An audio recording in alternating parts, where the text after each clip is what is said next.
I woke to the rocking of the ferry, the sound of water slapping against its hull in a rhythm that felt older than memory itself. I had been here for some time and couldn't seem to remember the hows and whys to where I was. The air was cold, laden with a biting dampness that clung to my skin, and when I looked around, I found myself adrift in a sea of gray. Fog immersed the visible world, reducing it to the creak of timbers, the moan of unseen winds, and the faint silhouette of lighthouses, their beacons dim and distant faded in and out from port and starboard, never nearing either side. I had boarded no such vessel.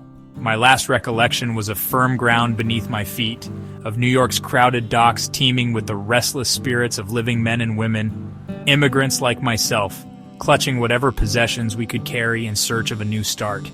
Canada had been my destination, and hope had been my purpose. But this place, this ferry that seemed both decrepit and indomitable, was neither. The passengers around me did not speak. Their faces, pale and gaunt, were etched with longing, their eyes searching the mist for answers they'd likely never find.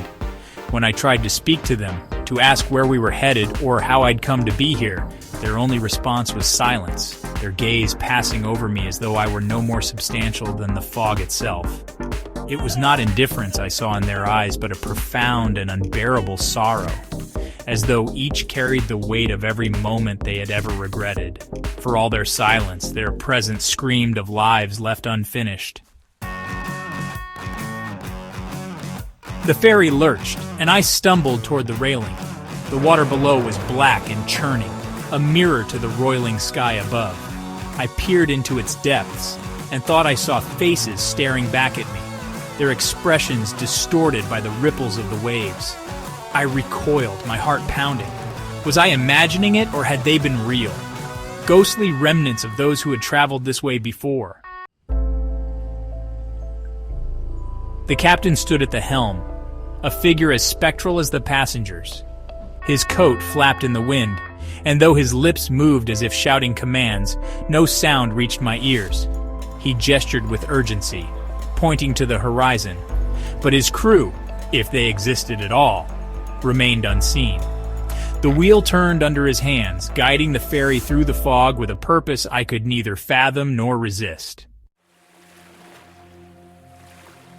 I approached him cautiously, calling out over the wind. "Where are we going?" I asked, my voice trembling. "What is this place?" He did not answer, did not even glance my way. His focus was fixed on the distance, on something I could not see. I felt the weight of his determination, a sense that he was not so much steering the ferry as waging a battle against forces unseen. The storm that raged around us seemed to grow in intensity, sleet and snow pelting the deck. Yet he remained unmoving, a stoic figure bound to his task. The lighthouses we passed were strange in their constancy, their beams slicing through the fog like a rhythm, an unbroken intonation that guided us from one unknown shore to the next. Each time the ferry neared one, the fog would part briefly, revealing the craggy outlines of a coast before swallowing us again. I began to wonder if these lighthouses were meant to guide us at all, or merely to remind us of how far we were from anything resembling home. As the hours, or perhaps days, passed, I felt myself changing. At first it was a creeping unease, a sense that I no longer belonged to the world I had known. The memories of my life in New York, of the choices that had brought me to its crowded streets, seemed to slip away like water through my fingers. In their place came a new kind of longing, one I could not name but felt in every fiber of my being. I began to see the passengers differently, not as strangers but as companions in this strange voyage. Their silence was no longer unsettling but a comfort, a shared understanding of a journey that required no words.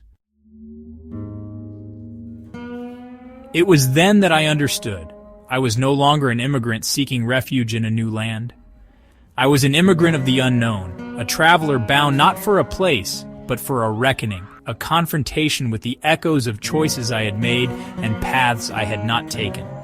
The ferry was not a vessel of transportation, but of transformation, a place where the living and the dead shared the same uncertain fate.